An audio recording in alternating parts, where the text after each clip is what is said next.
you've ever played Call of Duty Zombies, you will know that perks are absolutely essential for surviving for higher rounds. You have your classic perks like Juggernog, Speed Cola, Quick Revive, PhD Flopper. There are many perks that have become staples of the Zombies franchise. But did you know there are a few players who play for the no perks world record category? Today we will be looking at the highest round achieved without perks in Black Ops Zombies, played on Ascension, and how I believe the world record can actually be pushed even further. Games like Cold War, even Black Ops 3 are manageable to get high rounds without perks. Those maps, you have a lot more, so much more going for you, like Gobblegums, Wonder Weapons, Death Machine, and Score Streaks. The older games, however, like Black Ops 1, are pretty limited with what you have, not to mention the 2-hit down system. For example, on Ascension, you have the Thunder Gun, Ray Gun, Gurst Devices, Crossbow, Claymores, and 2 Fire Traps. That's really all you have to work with. On Ascension, you typically have monkey rounds, but because you are playing without perks, they don't spawn in because they don't have any perks to deal with. So every single round, from 1 to the world record, are going to be standard zombie rounds. Let's get into the gameplay. This game was by Killersky. He's an Italian player. He usually plays a lot of no perk categories, mostly on Black Ops 1, so this is actually his second time on the map trying to get world record. So we see here, yep, it's just standard early game stuff. Boom, killing zombies with the M14, headshots, just like any other game. However, he is not going to buy a Quick Revive. Even in the no perks category, even if you down yourself automatically, it is not allowed. You cannot buy any perks at any time. This is actually an important detail which I'll get into later. You see here on round 5, he's heading over to power to turn on the switch, and he's gonna start his setup where he's just gonna hit the box repeatedly trying to get Ray Gun, Thunder Gun, and Gurst Devices, which is all he will need for this setup. Here we can see he can just go straight away to the box, doesn't have to worry about anything else. Really, your setup is getting your weapons and getting out. See here, he gets the Gurst Devices pretty quick actually on the second hit. There it is, boom. Now he needs Ray Gun and Thunder Gun. And really, for this category, you don't need first box, but I'll get into a little bit later why you may want to play with the first box. But he did not play with getting all his 3 weapons in the first mystery box. It would take a lot of restarts anyway. It is pretty risky playing at power in these early rounds. He wants to leave here as soon as possible, so he's going to get a teddy bear and head over to the next box location. Right here, he gets his Ray Gun, first ray gun of the game, and he'll actually get 2 more until the higher rounds. He's okay with camping spawn just for a little bit, just to play through the very early rounds a bit faster, because he knows that he can play fast with the ray gun and Gurst Devices. Head over to the PhD lander, call it in while he can. Calling in the lander actually, while it's on its way, it stops these zombies from spawning. So I don't think he's too worried about playing fast, he just wants to get this lander done and head over to the box. The mystery box is all the way over here, so he's gonna get his claymores, boom, spin the box, and get this lander as well while he's still here. On the 17th hit, he finally gets his Thunder Gun, boom, and he is officially done with his setup. Now he's gonna head over to spawn, and I'll show you what the rest of the early rounds are like. Really, all he's going to be doing for these early rounds up until 35 or 40 is just spam the ray gun to kill the zombies faster in clusters and to shoot the thunder gun when there are 6 or 7 zombies in a row. See here, he's going to call in his lander, this last lander, so he can actually go pack-a-punch the ray gun when he needs it. Here he calls in the rocket, he's going to send it off, and he's going to open the gate, interestingly, right next to power. And I'll show you why opening that gate is actually important later on in the game. You see here straight away he's going to upgrade his Thunder Gun. Now typically in normal rounds, you want to keep your Unpack-a-Punch Thunder Gun for as long as you can, because otherwise you're just giving away free ammo. The reason why he upgrades it now is that he can play a lot faster, because really, there's no way to not force drops at spawn. If you've ever played speedruns on Ascension, you know that when you play at power, the zombies that come from the right can't actually drop any drops. However, at spawn, every zombie can, and it really doesn't matter where they come from. He also only had 2 shots left in his unupgraded Thunder Gun, so it was fine for him to just upgrade it then. Here we can see him playing over at this lander, and all he's doing is getting the pad to go over there so that he can have a nice open space back at spawn. Pretty straightforward, he's just killing zombies while he's here. He'll be going back to spawn at the end of the round. Really, he'll be doing the same thing all the way from round 20 to around late 50s. He's going to be stacking his claymores in a corner for use later and just using his Thunder Gun to kill hordes of 12 or 13 zombies or so. As the rounds progress, he wants to be a little more conservative with his Thunder Gun ammo. Drops are going to be a bit harder to come by when you run out of Gurst Devices and Ray Gun. He's going to be doing these sort of half horde banana loops, boom, and he's going to do this for a couple more rounds, and then he'll start to use more of his ray gun so he can get more drops. In the early game, it is crucial that you use all of your drops to the best of your ability. So here, he's throwing grenades, He's using his ray gun during the insta-kill, so he can kill faster while both conserving his ray gun ammo. Round 35, he's going to repair this window so that after he throws this Gersh, there's no chance of him getting a carpenter. The rest of the boards across the map are boarded up. If you didn't know, carpenters can only spawn in if there are more than 4 barriers across the map that are unboarded. This is crucial for the late game, so that he can avoid as many carpenters as possible and get more drops and more max ammos for each Gersh device that he throws in the late game. Round 37, and he's dangerously low on thundergun ammo, so he's gonna start doing full hordes and using his ray gun, claymores, and see if he can get any drops. There it is, we get the max ammo. Now he actually has a full thundergun, but he's still gonna force some drops, just so that when he does need a max ammo, it will be the next drop available in his cycle. Drops there, but that's okay. He's gonna repeat this for a couple more rounds until he starts doing full hordes with the thunder gun consistently. It's still not too late in the early game to be doing half hordes, so he's perfectly fine with doing that. 44, more of the same thing. He's just doing half hordes with his thunder gun and then forcing drops with his ray gun and Gersh devices when he gets low. You may not have noticed, but now it's around 53 and his box hits have actually gone up by 7 hits. This is because he actually traded out his ray gun for a second ray gun so that he can keep going doing these full hordes with the ray gun to get more drops. Doesn't matter if he's out of Gershes or out of claymores, he can simply use the ray gun. Now it's around 54 and he went and upgraded his second ray gun and he's doing more of the same thing, you know, full hordes, getting drops, and he's gonna be perfectly okay with getting a max ammo right now because he's already low on his thunder gun. Okay, insta-kill, fire sale, it's okay. What he's gonna do next when he runs out of this ray gun is go get a third and final one. After 4 more hits, he got his third and final ray gun, and he's also got a max ammo. Because he got that max ammo, he is perfectly fine with just full hoarding with a thunder gun.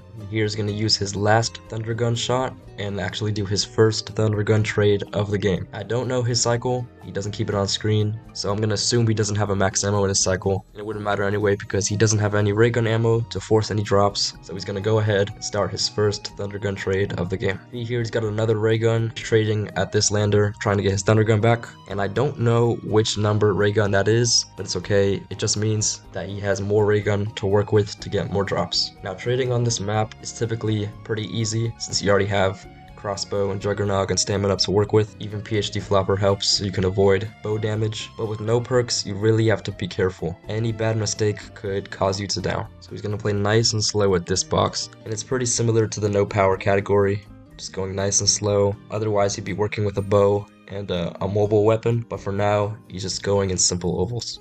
It is round 68 and he still got that third ray gun just because how good he managed his drops. This is why not just in no perk categories but in high round categories, drop management is essential. You need to be tracking your drops so that you can make the most of your max ammo when you do get it. You see here he's using the last of his ray gun, but it's just not enough to get one more max ammo. But that's just fine, he's already stretched this last ray gun plenty across the early game. So now he's ready to move on to full hordes. For round 70 onward, it's going to be the same pretty much for the rest of the middle game. He's going to have a highly mobile weapon like the Spectre or the dual wield CZs. Come around like a circle like this, boom. Come over to the pole, wait for zombies to come down, boom. That's all he's going to do. 71 is well past the spawn rate cap. I think it caps out around 54. So 54 onward, zombies are going to come in the same spawn rate for the rest of the game. If you didn't know, to measure how fast a certain strategy is, we compare it and test it to see how many seconds it takes to kill one horde. In this case, it's roughly 22.5 or 23 seconds per horde with this strategy. So he shoots there, sometimes he shoots at M14, he shoots at that pole, sometimes he shoots closer to the wall. I personally think this strategy can be completely switched for a different strategy, and I'll show you why in a second. So in this gameplay, I'm actually at the Pack-a-Punch launcher.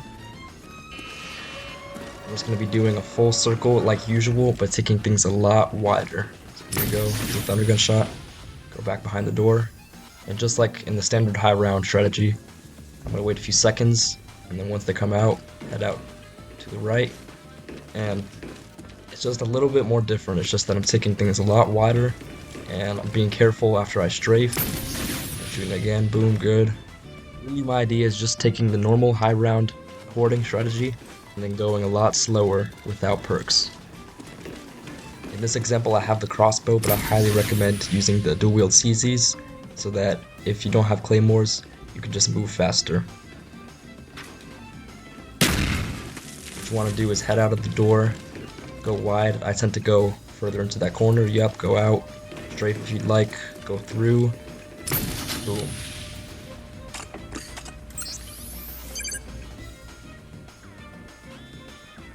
Sometimes if you feel less safe about going around that bottom right pillar, you can just go to the left instead of the right, which I'll show you in a second.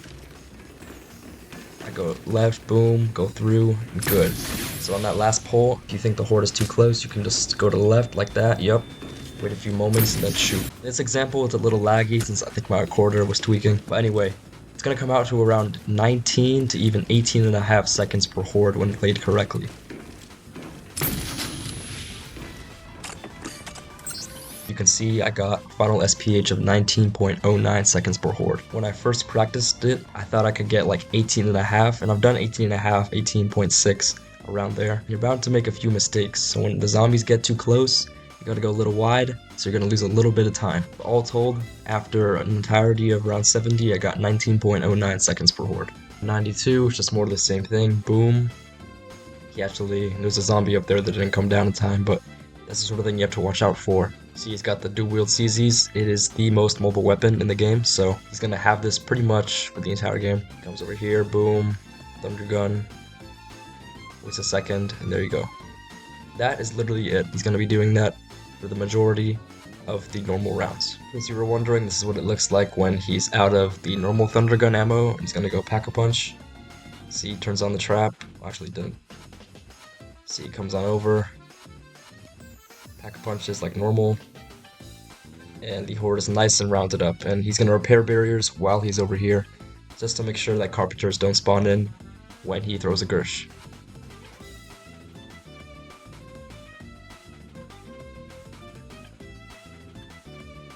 Just the round right here. And he is good to go back to spawn.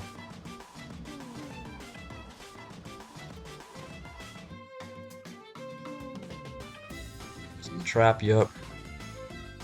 And it's just gonna be rinse and repeat with the new Zeus Kanda. Now we're gonna take a look at each box location and just see what it's like. So for the PhD box location, it's gonna be pretty straightforward. You're just waiting for the zombies to come in. In the meantime, you're just gonna be spamming the box. You'll see here in a second, he'll do a sort of banana horde up. There you go. Hits. Shoot a little bit just to make sure you get some points, and so that zombies don't despawn on you. Wait a little bit, go around, hit, and now they're in a nice little horde. Go over to the box, take again, and it's just like this. Just a clockwise circle. Always in zombies, when you're trading a horde while trading, you want to make sure you shoot all of the zombies intermittently so that they don't despawn on you and throw off your loop. You have to realize sometimes the zombies' pathing can be unpredictable, and so with locations like the Pack-a-Punch box, which you'll see in a second, you just gotta kinda wing it at times if a respawner throws you off or anything like that. He didn't pull the trap because otherwise you'd just lose his horde, and the zombies would be coming in from 5 different directions, so it's in the interest of playing safer, he's not gonna pull the trap. Alright, you see here, hitting the box, horde's about to come in.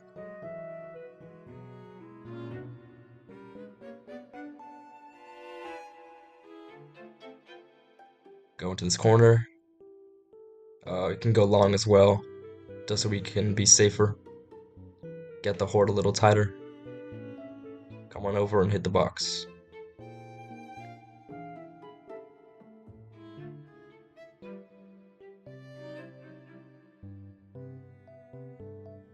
Now that the horde's a little tighter, he can go around this box, hit again, go up the hill, and then come down from the left. Boom, there you go. And it's just like this. I don't think he has shot at the zombies to prevent despawners, but he should be okay.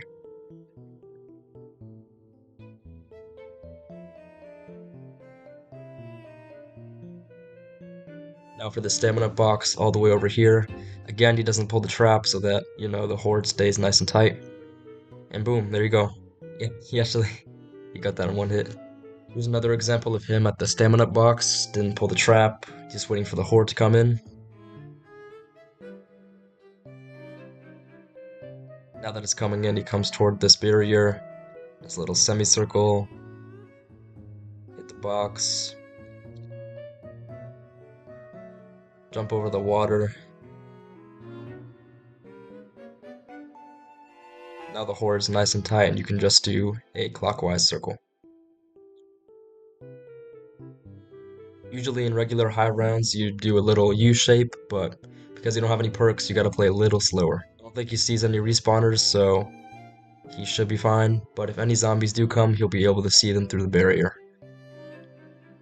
See a few of them drop right there, so he's anticipating. There you go. Now he's going over to the lander just to get them back together again. And I believe he'll also repair the barriers. Go back in this room repairing the barriers, and he'll be back at spawn in a few moments. Now for the mule kick box, which is probably the scariest one in the whole map, but if you play nice and slow, you'll be just fine. Again, he doesn't pull the trap, he just comes right up. Zombies are pretty far away. Hits the box. Give it a second. Here they come. There's hit number 1. There's hit number 2. You can see them come up. Take it, come around here, and you can't hit a third time, just wait a little bit, and then go down. Now a majority of the zombies are going to come from the stairs and the rest from the drop down, so just wait a little bit, go down the hill, and then repeat. There's hit number 1, boom. Take it, and that's really all you can do. At the start you can do 2 hits and then go down, but from now on it's just 1 hit, go down the hill, go up the stairs, and repeat. So here he comes for another hit, loops around, takes the thunder gun, and there you go. That's the thing you gotta remember for most of these boxes. If you just play nice and slow, and you know where the zombies are, you'll be just fine. You can see here he's back at the lander, he's gonna repair the windows, good. Now he's gonna come over to the TV, see where the box is, and he has just enough time to go up. Now for the speed cola box, which is pretty similar to PhD. Just wanna make sure the horde is tight. Run over to the box, and wait to the last moment to hit the box. Okay, good.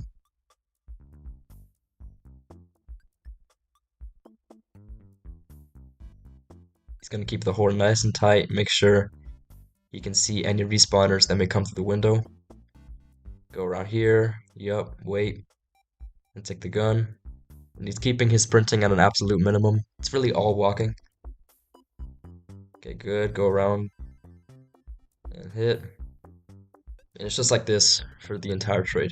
There's really no need to sprint because if you go too fast, the other half of the horde can meet you at the other side of the wall. It's just not easy to deal with. The thing you may have noticed at the mule kick box is that mule kick is actually gone. So he's actually playing on Steam offline mode. And what this does, now that you're offline, mule kick will not appear on the map. This means that it's one fewer entity on the map, so your reset is going to extend by about half an hour. It's just like if you had quick revive 3 times and it went off the map.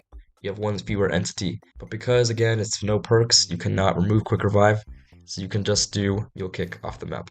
This is going to take the reset, I think, 70.5 hours as well. 70 hours, 30 minutes, but I'm not too sure. Also, when he's trading here again, he actually keeps his AR on him instead of just taking the new weapon because he wants to keep shooting the zombies to prevent respawners. Now for the power mystery box, which is a little scary too, but again, if you have a tight horde, you'll do fine. This is why he opened up that gate way early in the game, so that he can just go up here, get 2 hits in, and then head out.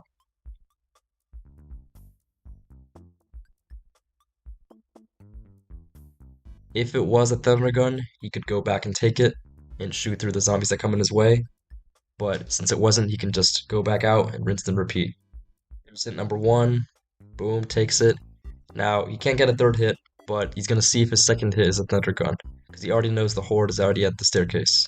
Okay, it's not, so he's going to head out again, and just like that. So it really depends how fast you are moving. If the horde is really far away, you can squeeze in 2 hits and then a 3rd hit to see if it's a thunder gun, but usually you're going to get 1 hit and then a 2nd hit to see if it's a thunder gun. The power is going to be 2 to 3 hits per go around. Again, he comes back up, the horde is all the way down there, gets his 1st hit. Boom. He's gonna squeeze in the 2nd hit. Or maybe a 3rd, I don't know. Alright, the horde is too close. He's gonna just get that 2nd hit. It's not, so he's gonna head out, boom. And just like that.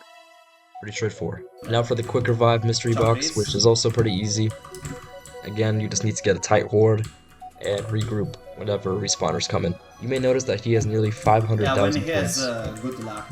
This is mainly because he needs plenty of points in the late game, so he doesn't have He to worry really about is. running out of points while trading. It's also because he's shooting the horde often so that they don't respawn. Also, in the late game, or at least in this point in the game, the only way to get drops is with Gersh devices. So when you use all three, you need to trade them out for your Matryoshka dolls so that you can get the Gersh devices back. Otherwise, there is no way to get a max ammo.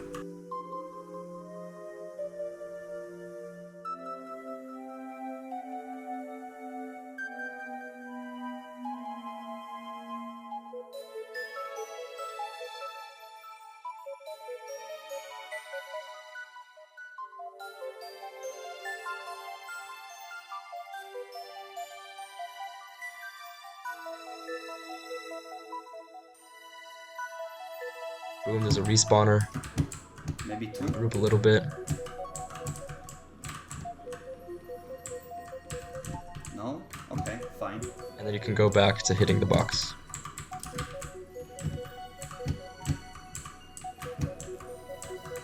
Oh wow. They did die. Boom, another respawner. Give it a second, regroup.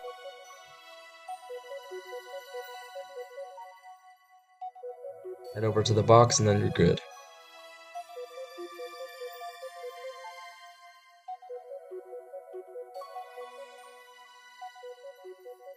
Another thing you may have noticed is that he has pretty much neglected the bow for most of his trading. I believe he used it earlier in the 90s to trade up power, but it was only really because he wanted to play faster to 100 to stick to the CZs for mobility, and it's mainly because the bow is not going to help you a lot if you're so close to the zombies anyway. Even if you do shoot a crossbow shot, there's a good chance you'll get double swiped and boom, that's the end of the game. So it really is better just to have mobility over thinking to yourself, oh, I can just shoot my bow and I'll be fine. In no perks, mobility will be strongly preferred. That doesn't mean you can completely neglect the bow. In my testing, I've used the bow a few times, but I think overall, you're better off just sticking to the CZs. Here's an example of something unlucky that would happen in the late game. You see here, throws his Gersh, gets a max ammo in the death machine, that's really good. He's gonna throw all his Gershes so that he can make the most of all of his Gershes. Get that max, and he heads over and he sees that he got another max ammo. Now this is terrible, this is very bad. The reason for this is because he already had full ammo, and that was the end of his first cycle. In his new cycle, the max ammo was the first drop, so that's a complete max ammo gone to waste. He has full ammo, and he has really no reason to have that drop. That max could have come much later, it would have been put to better use, but unfortunately, that sort of thing can happen. You can see here his box hits are nearly 2100. Now between rounds 80 and 150, his Thunder Gun average was around 19 hits per new Thunder Gun, but for whatever reason, they've spiked to around 24, 25 hits per Thunder Gun. There's really not much you can do about this, but that just happens when you get later into the game and you have more trades per round. While his average is pretty much out of his control, it's okay because he's close to insta-kill rounds anyway. In a normal high round game, you want your final average to be around 19 or 20. That's really good, but over the course of a 70-hour game, there's only so much you can do, and so lucky you can get. So to make it short, a spike to 25 average is not out of the ordinary. You see here that his times before 150 were pretty good. I believe his 100 PB before this was like 1430. Then 150, not just because, you know, you're in the late hundreds, that's like 40 minutes per round, but because his average was so big, the rounds start getting longer and longer into the instas. This is also why his times up to round 150 were so good, but then dropped off after this spike in the average. Again, there's not much you can do about it, just goes to show how lucky and unlucky you can get later into a game. Alright, after 58 hours of gameplay, he has finally reached the insta-kill rounds. This makes the first time in Black Ops history that insta-kill rounds were reached without perks. Now he's going to go with the M14 spawn insta-kill strategy, mainly because it's a combination of safety and speed, and there's a wall buy right next to him, so he doesn't have to worry about running out of ammo. I will say this strategy without perks does take a bit of practice. The most important thing is to use your full mag before reloading, and to keep your distance with the zombies. It does take some time to recover when you get sidetracked, so you need to focus. Make sure you hit all your shots. Preferably you should be getting all headshots, but it's okay if during recovery you're just shooting from the hip fire. He does get hit quite a bit, so you need to be careful of where the zombies are coming from. but typically you're gonna stand right about where he is right now, and you should be fine. Just left, right, and recoveries. Take your time, but focus. Right now, and across the whole 163 round, he's playing at about 14.9 seconds per horde, which is pretty good, but he's actually going to play even faster in the next insta-kill rounds. I believe his last full insta-kill round is like 14.6 SPH, which is really good. Typically, with perks, you're going to be playing around 13.5, 14.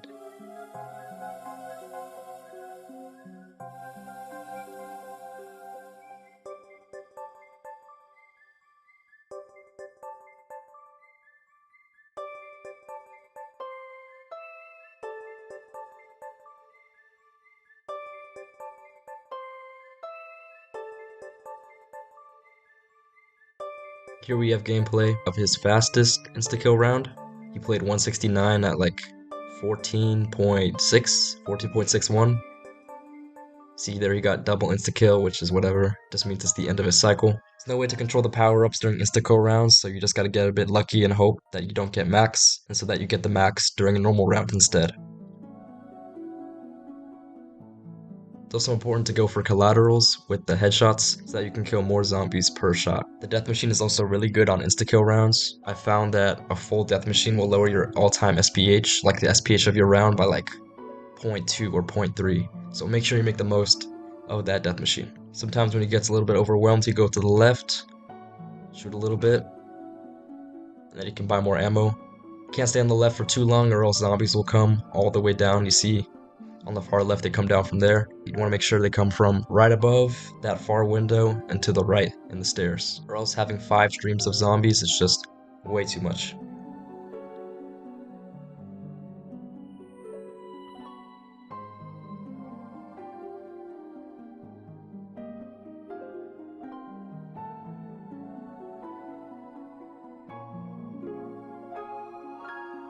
Here he is on round 171, playing insta-kill round like normal.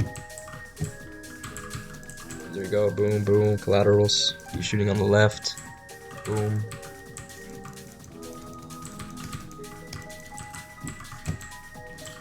That zombie just comes out of nowhere. I still cannot tell where that zombie came from. What the fuck? No! Yeah, that's it. No! Aww. He was just looking at the left a little too long and that zombie came around. The pathing must have made the zombie like go behind another one. And yeah, he just didn't see it. He downed a little under 6 hours before the actual reset. Considering that he was only around 5 minutes into the round, he was probably at like a 176, maybe 175 tail end of the round pace. I really don't know, that's just my guess, but good game nonetheless. Now let's talk about a few optimizations I think that can be used to actually push this record. Now to push this record, in theory, you could play a much faster early game by playing without fire sales. Now you'd have to get your thunder gun, ray gun, and Gersh devices all within the first mystery box, which is within 8 hits. The reason why I don't think this is worth restarting for, because you're gonna have to get a second ray gun anyway. First box would make it so that you're playing with 5 drops until around round 45, so I really don't think it's worth it, but the time you save in the early game could also just be cancelled out by a worse box average later in the game. Now, as I talked about earlier, I think the Pack-a-Punch hoarding strategy could be pushed to the low 18 SPH, and that really just comes with practice. So I'd love to see the Pack-a-Punch strategy implemented into a new world record.